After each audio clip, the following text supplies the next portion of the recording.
Hi guys, Paul here from Muscle Car UK.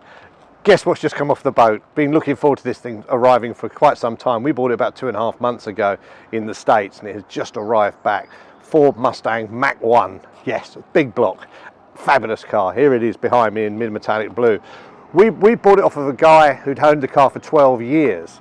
And he'd searched all through America to find the exact colour that he wanted, which was mid-metallic blue with the De-Luxe interior. He wanted low mileage example, 70,400 miles. He told us was original from new. We obviously can't warrant it because the car's getting on for 50 years old. So, but it is an absolute stunning car, and the condition of the car makes us think that it's a very good chance that it is correct. So come and have a look at it. It's absolutely beautiful. I mean, mid-metallic blue it was always a pretty car in this shape. And these cars are really fast becoming one of the sought-after Mustangs to have.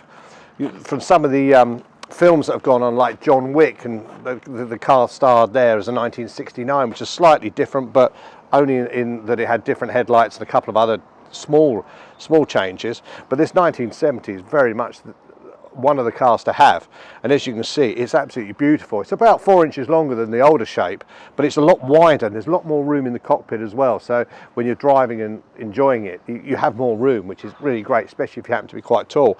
But look at the side of this car. It's absolutely beautiful. All the panel fit is correct, and it really does look like a muscle car. This is really getting into the muscle car scene. You know, you've got this huge back to it. You've got this sort of big long shelf that comes down the side of it here with the scoop, with slight small ducktail on the end. You've got this beautiful chunky spoiler on the back. You've got the louvers on the windscreen. I mean, that back end really does look great. And if you look at the wheels here, Grant, you've got 15-inch with the bigger tyres, which really does give it that stance, that muscle car stance. You know, no one can say this is not a muscle car. This really epitomises it because it's big and it's bold and it's in your face, which is fantastic. But the whole car is absolutely gorgeous. Down the side here, you've got these Mach 1 decals, which are all done in sort of plastic and metal, with the chrome running down the side of it as well, giving it an extra really good look to it. But really is stunning, really stunning. Then round the back, you've got these beautiful honeycomb grille with the inset lights. And obviously all the chrome is absolutely gorgeous here, as you can see.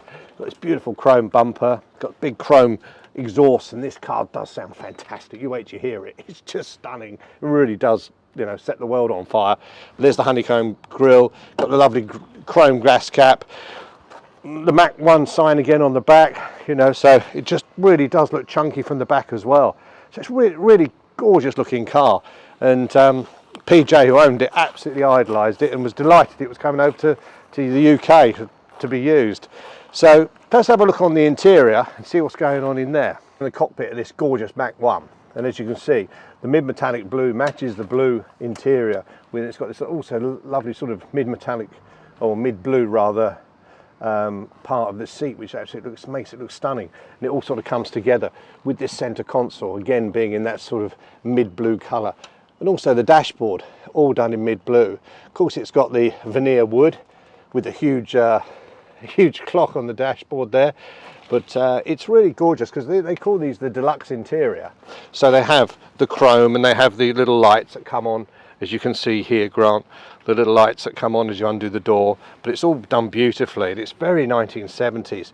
You can adjust your wing mirror. No electric windows yet, I'm afraid. They were still pull-ups. But that's part of the fun. That's part of the fun of owning one of these cars. We get some kids that come in with their parents and they can't even work out how to use one of these. So it really does show them what cars used to be like. Yeah, sitting in the car is just gorgeous. I mean, these cars are really great, really comfortable to drive. With these high back seats, really, really do feel gorgeous. And you look over the front of your bonnet and you've got these huge big dashboards. And these dashboards, as you know, started in '64 and run all the way through to the modern S550s. They have this sort of twin bulk on each side. And you just know you're in a Mustang. This one's fitted with a rev counter here and obviously a slightly smaller steering wheel. Now, I don't particularly like the steering wheel myself, but I much prefer a wood rim one. So if you wanted, you came in and drove it and said, Paul, no, I love that steering wheel because it's horses for courses, literally.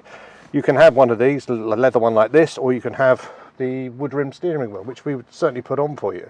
Very original in here though.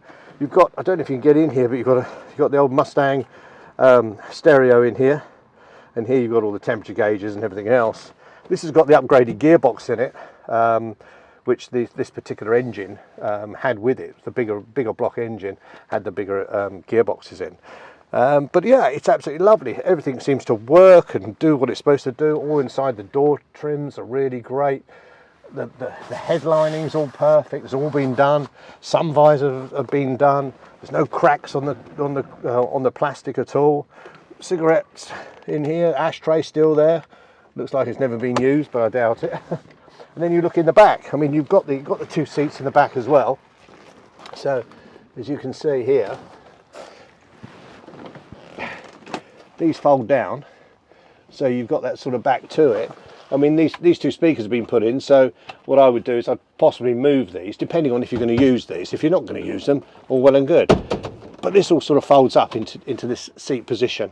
Obviously it goes a little bit back further if those speakers weren't there, but lovely. Lap belts in there already, so you haven't got to worry about that. So if you're taking people with you, go to Goodrich or something like that, it's not a problem. So we put that back down so you can see that. Again, it's just a cracking car all the way through. Courtesy lights, as you can see out here, all working nicely. You know, those are sort of things that you find that you know a car's been done correctly, when all these little bits and pieces work as they should. And that's what makes a car, you know, top end car, as opposed to something that maybe you're going to restore yourself or, you know, spend the money on. This one's already been done, and PJ's done a lovely job on this. I mean, the only thing left to do is to have a look inside the bonnet and see what's in there. I love the front of these cars. I think they're the most attractive Mustang out there. This big, huge grille with these deep set lights, and you've got these 2 smaller lights here, which got the indicators in, with the chrome on the edge here, and this deep spoiler again. You know, it really does look impressive. It really does look like a fighting machine when it's coming down the road. Again, this car epitomizes muscle car to me. Just big and powerful. And you see this in your rear view mirror, you really know something is behind you. But it's absolutely gorgeous. It's got all the, obviously the decals that it should have as a 351. And again, it's got the bonnet locks in chrome, which were standard. But let's have a look underneath this and see what's languishing in here. And there you go, 351 big block. Absolute beauty. All in good condition, as you can see. All the sides of it all done in satin black. It's got lovely rocker covers on it, Ford Racing rocker covers, Ford air filter, power steering, power disc, front disc brakes. It's got everything, you know. They started to drive really comfortably when you get into the sort of 69, 70s. You could really do some motorway work on this car. And this has had a lot of other bits and pieces done to it over the years. And PJ, the guy who owned it for this amount of time, he did all sorts of other upgrades. He put a Streetmaster 2500 stall converter into the gearbox, traction lock diff. He's got the L-Brock RPM air gap inlet manifold. He's got Holly 600 CFM 4-barrel carb with it. Competition cams, camshaft kit, push. It's got the competition push rods. It's had new water pumps, Petronix electronic distributor upgrade, new harmonic balancer, new high torque starter motor, new headers and exhaust system. You know, this engine has really had a lot of money spent on it since PJ had it, and he wants it to go to a good home because he knows how much money he spent on it. But an absolutely fabulous bit of kit, and of course on the bonnet again you've got that fabulous air scoop, which I just love. These air scoops, they're absolutely gorgeous. And again, the trafficators are also inset into this air scoop as well, so when you're sitting in the car you can see these flashing, which is always just fun. It's just fun, and that's what these cars are all about. It's getting out there, enjoying yourself and having some fun. And again, they're reliable. The big engine, big gearbox. If you want to go out and use them, you just go and use them, because they like any pony, they like to be exercised. So these cars want to go out, they want to be used, and come down, have a bit of fun with it, see if you like it. I'm sure you will. And put one of these in your life, because I tell you what, you won't regret it. They're just great fun.